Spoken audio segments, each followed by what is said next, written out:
Vamos a la parte de propedéutica obstétrica. Entonces vamos a ver acá la famosa fórmula obstétrica, la fórmula gesta-para. Recuerden que el primer casillero es para el número de gestaciones, incluyendo la gestación actual, ¿correcto? Entonces en la fórmula obstétrica clásica del gesta-para, recuerden que acá el primer casillero es para el número total de gestaciones, incluido la gestación actual, por favor.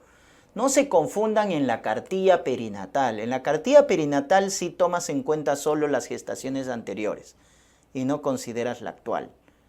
En la cartilla perinatal. Pero en tu fórmula obstétrica de tu historia clínica, tu fórmula gesta-para, la clásica, sí consideras la gestación actual. Entonces a veces se confunden ahí. ¿Ya? Entonces ten en cuenta ese dato, sí considerar la gestación actual en la fórmula obstétrica clásica. Luego viene la paridad, número de partos, y el primer casillero en la paridad es los partos a término, es decir, los que tienen más de 37 semanas. Luego el segundo casillero para tus pretérminos, menores de 37 semanas, o también los óbitos. Los óbitos entran acá, junto con los partos pretérminos, en el segundo casillero. En el tercer casillero entran todos los muertos, pero menores de 22 semanas. Aborto, ectópico, mola, en tu tercer casillero. De esa manera vas a contar tu fórmula obstétrica, ¿correcto? Y en el último casillero es el número de hijos vivos. Número de hijos vivos. No se equivoquen acá tampoco. No es nacidos vivos. Es número de hijos vivos en ese momento. Entonces, si por ahí alguien se murió, no sé, tuvo 2 hijos, pero uno se murió a los 10 años, pero actualmente solo uno está vivo, entonces en el último casillero solo va uno, porque el último casillero es el número de hijos vivos en la actualidad, no el número de hijos nacidos vivos. A veces se confunden ahí también. Pero lo vamos a ver cuando revisen el banco de preguntas. Entonces la idea acá es que sepan la teoría para luego aplicar en la práctica, ¿no? Entonces, otro dato importante que les quiero dar en la fórmula obstétrica es el embarazo múltiple. Y en el embarazo múltiple vamos a hablar del más frecuente, el embarazo doble.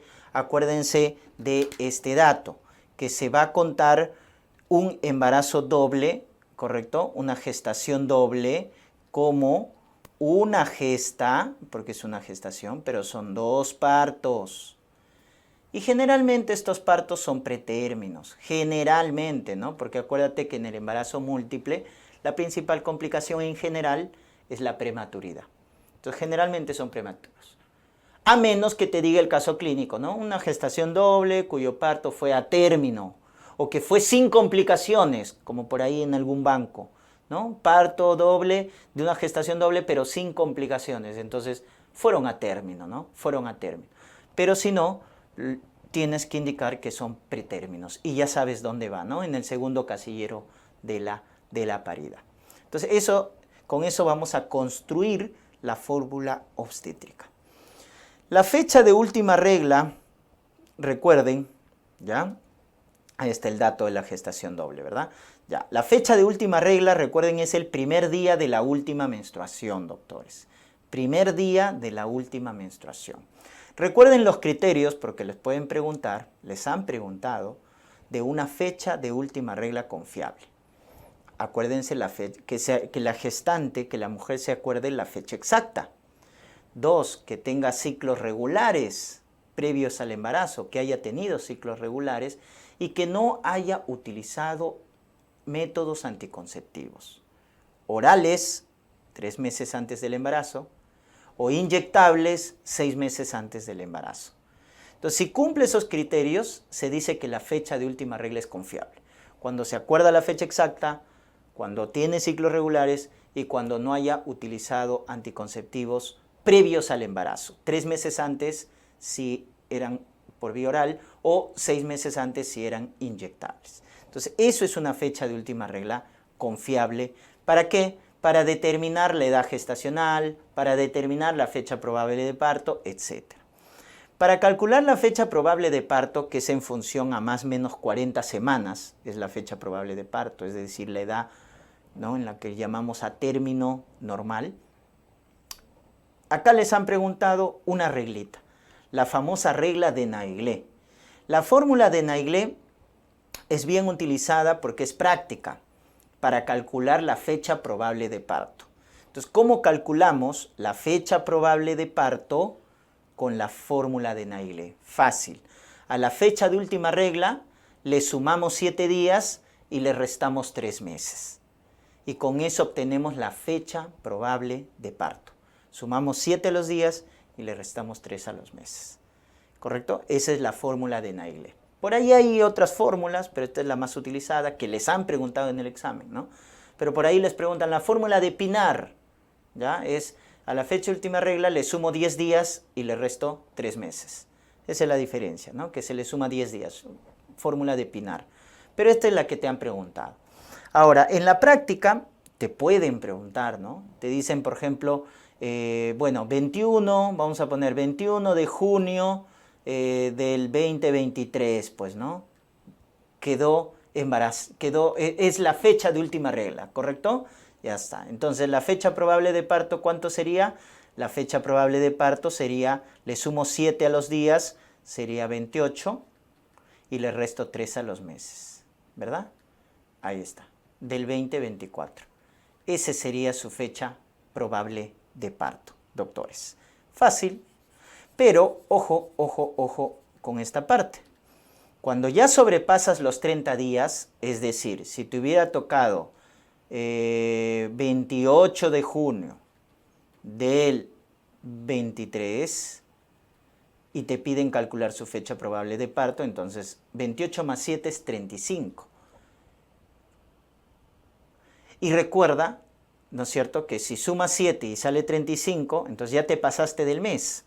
Junio tiene 30 días, ¿no? Cuéntalo por los nudillos, ¿no? Enero 31, febrero 30 y así. Junio tiene 30. Entonces, si le sumas 7, 35, entonces quedaste acá con 5 días, ¿no? Porque junio tiene 30. Entonces, a 30 es 2 días. ¿Cuánto te faltaría para 7? 5 días. Por eso es 5 acá. ¿Correcto?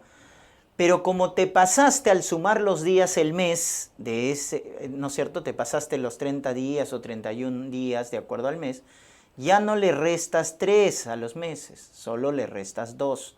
O sea que acá sería 4 del 2024. Esa sería su fecha probable de parto, ¿ya?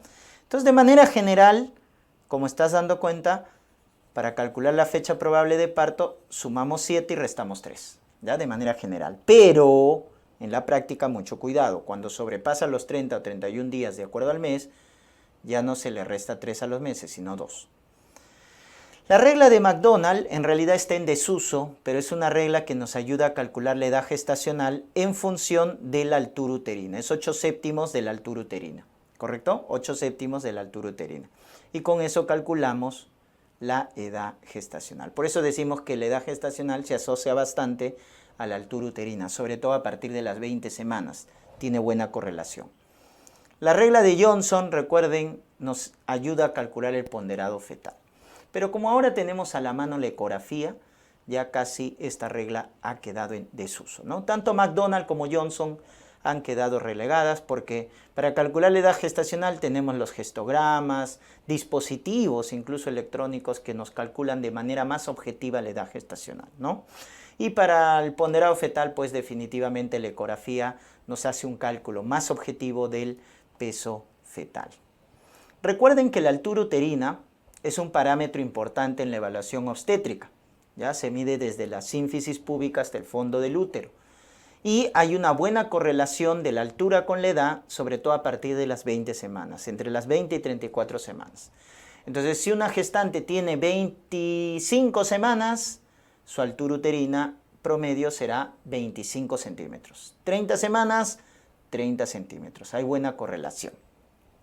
Cuando se diferencian en dos, o sea, en dos unidades, es decir, si la altura es 20 centímetros y la edad gestacional es 23 semanas, entonces te das cuenta que está alterado más de 2 unidades, ya sea para arriba o para abajo, ahí ya decimos que está alterado, ¿ya? Decimos que está alterado.